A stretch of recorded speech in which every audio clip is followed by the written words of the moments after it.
Guy makes me laugh all the time when he comes up here. Ladies and gentlemen, hold on to your funny bones and get ready for my man, Xander Hobson.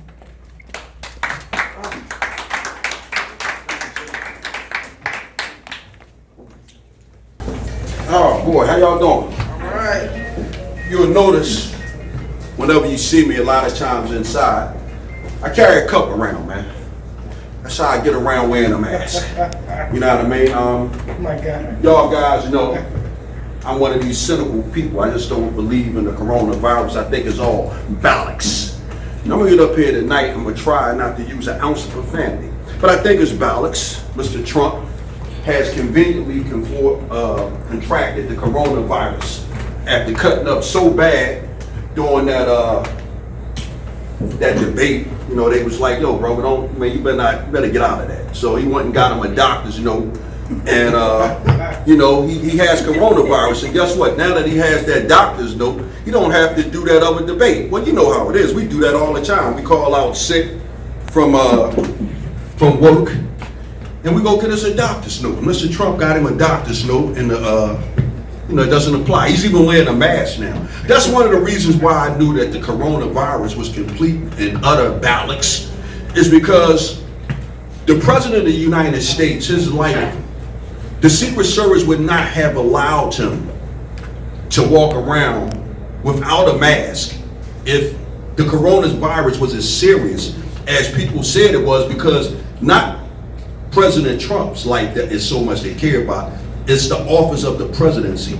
And the Secret Service would not have allowed him to endanger the office of the presidency if it was as serious as it is. Now again, I'm not trying to minimize it. I'm not trying to say that people didn't get sick or people didn't die from it.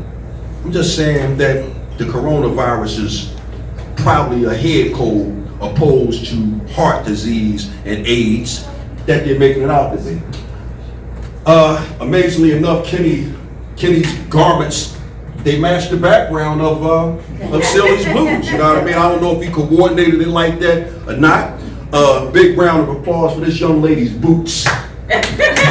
This young lady right here, right? Not only can she sing, right? Not only can she sing, but she's a snappy dresser. And those boots. That young lady had on some boots. No, she has on some real cool and beautiful boots. You know? And I don't mind telling you all, I've been feeling a little old lately. I've been feeling old, you know. Matter of fact, I'm feeling so old, right? I was at the gym the other day with my son. And I said to my son, "Son, which one of these machines, if I use it, you think I can start getting chicks if I start using that machine?" My son said, "Dad, I think you need to start using the ATM machine if you want to get chicks," you know? And speaking of my son, it was 30 years ago today that he was born. I was 22 years old at the time. And, I've been feeling a little aged and old, primarily because, I've been hard on my body. My knees, I can't jog like I used to. But nevertheless, I'm good to go. I can't help when I think about my young son. I just think about how he and I grew together. And I can remember one time hanging out with my son.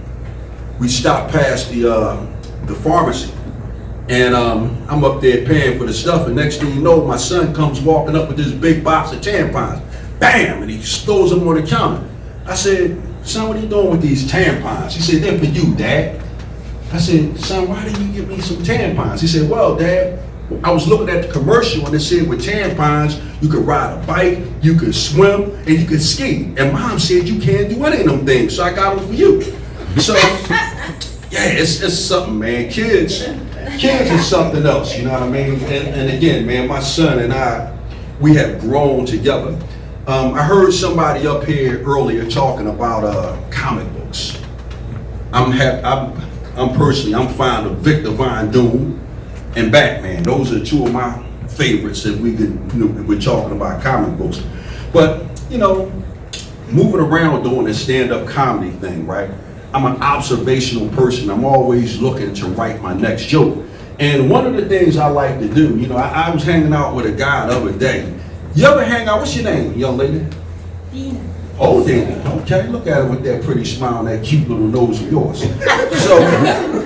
So Dana, check this out, right? The other day, right, I'm hanging out with a guy, and this gentleman, you know how you have people that always mispronounce words and whatnot. So we're in a restaurant, right? And we ready to eat breakfast. So the waitress walks up and she says to my friend, "What do you have?" He says, "I'll have a quickie." This woman hauled off and slapped him right in his mouth. And when I thought about it, I said, "You know what, Jeff?" I said, "I think that's pronounced quiche." It's something, man. People mispronounce words and whatnot, right? So another time I'm at the bar, right? I'm sitting in there with my man Sonny, old white dude, and when he lets his hair hang long, Sonny actually looks like Jesus. And we sitting up in there, right, man, Sonny drinking, so this dude walks in, right? And he said, "Yo, is that Jesus sitting over there? Is that Jesus?" And me and Sonny having some fun. Sonny waves to him, right? The guy sends us a drink. So as we walking out, right, Sonny says, "Yo, man, I want to have some fun with this guy," right? Sonny walks up to the guy, puts his hand on his shoulder. He said, "Listen, man, for your generosity, I heal you of all your ailments." That dude snatched away from me. He said, "Man, get off of me, man. I'm collecting disability."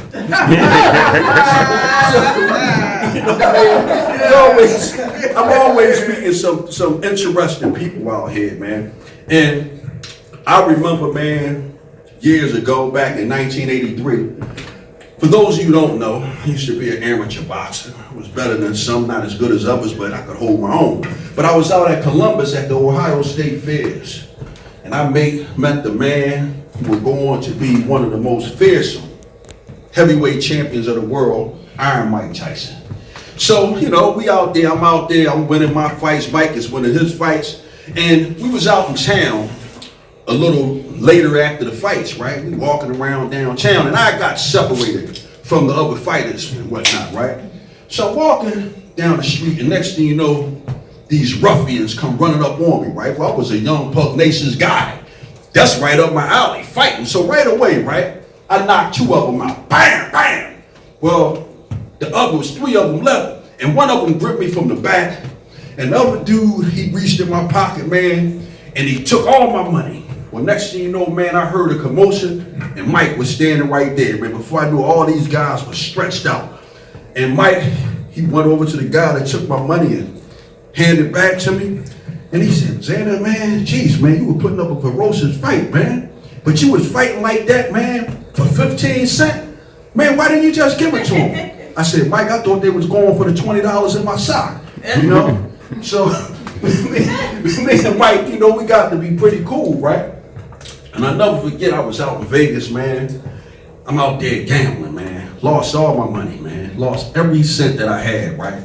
And I'm trying to think. I said, "Dang, that's right, Mike is out here," right? By this time, he done won the heavyweight championship and whatnot, but he was out there training. So I called Mike and I tell him, I said, "Look, Mike," I said, "Man, I'm out here, man. I lost all my money, man." I said, "You think you can come over and drop a few dollars on me?" He said, "Where you at, Xander?" I said, "Man, I'm over here at the Trump Plaza." So he said, "All right, man, I'll be right there." So I'm walking through the casino and I trip. And man, when I trip, next thing you know, the sole of my shoe came loose. Now y'all know how bad it is when the sole of your shoe come off, right? So now I'm walking through this hotel, right? Dragging my foot and that sole is flip-flop. So I'm walking around in the casino like that, right? I'm waiting for Mike. So I said, I'm gonna go outside and I'm gonna wait on Mike. So I'm standing out there patient and whatnot, flip-flop. The next thing you know, I see this Rolls Royce pulling up. I said, "Damn, I hope that's Mike." And sure enough, man, it was Mike. He come pulling up, man. First of all, he had a car full of babes with him, right? And I said, "Oh, man, I'm so happy to see this dude," right? Flip-flop. Mike pull up. He look, he say, "Xander, what's up, man?" I walk up, flip-flop. Mike say, "What's up, man?" I said, "Yo, Mike, what's up, man?" I said, "I lost all my money, man. And, I need a couple dollars to get home. And, man, maybe get something to eat." Flip-flop. Mike look at me, man. He reached inside his pocket. He pull out a knot this thick, man, wrapped in a rubber band. I said, oh shit. I said, man, Mike can gamble a little bit more after this. Like that, right? Man, listen, Mike took that rubber band off of that money and he handed it to me and says, Xander, put that on your shoe. Then he pulled off, man, and left me there, you know? So, yeah, man, it ain't easy, man, when you're a young guy out here in the world. Those of y'all who don't know, I'm from right over in Philadelphia, Pennsylvania.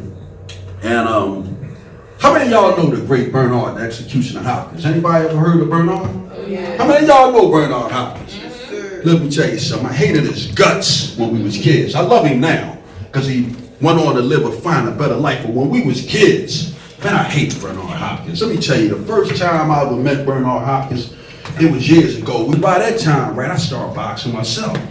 I was better than some, not as good as others, but I was pretty good. And my last fight in the amateurs was against the great Bernard, the executioner Hopkins. And that night, we met up at Joe Frazier's boxing gym. I'm looking at Bernard, he looking at me, we looking at each other, watching each other. And as we were standing in the middle of the boxing ring, our referee was giving us our final instructions. He said, gentlemen, listen, I want a nice, clean fight. He said, now, I want y'all guys to touch gloves. And when you come back out fighting. Folks, when me and Bernard touched gloves, he said something to me that I will never forget. Just as we touched gloves, Bernard said, good luck and good night. So when I woke up, right, I'm back in the locker room. And I looked at my coach. I said, Smiley. I said, Smiley, man, what happened out there? He said, Xander, listen, man. He said, it was the damnedest thing that I ever saw. I've never seen anything like that in my life. When Bernard told you good night, you faded, you know? So, you know, that was my adventures, man. It was hard with me. See, I was one of them guys when I fought. I was a hell of a fighter, man. I used to fade all the time. You know, when I get scared, man, God look at me too hard, man. I hit that canvas, man. So, you know, it wasn't easy. But with that said, folks, I'm ready to get out of here, but you know how I do. I gotta do some proud work, man. How you doing, man? What's your name? Cecily. Cecily. Let me tell you something, Cecily. You like dogs? I love dogs. Cecily, let me tell you something. A dog might be man's best friend, but he won't pick you up at the airport, nor will he lie for you. But you know what? You gotta walk him, clean up behind him, and carry that little bag around with you. I don't think that's fair. But, you know, it is what it is. The singer. Let me try to be clean with this. You have some people who make stuff happen. You have people that watch stuff happen. Then you have people that sit back and wonder what the hell happened. Which one of you, young lady? I make stuff happen. That's what I'm talking about. Oh, my friend. You gotta forgive me, folks. I'm trying to make a clean tape here. I'm actually a Red Fox style comedian, and I like all those foul and vulgar words when I deliver my punchlines, and it's kind of hard. But I think I'm gonna tap out right here. I'm done with this. Thank you very much for your time, and thank you very much for your attention. Here you are, sir.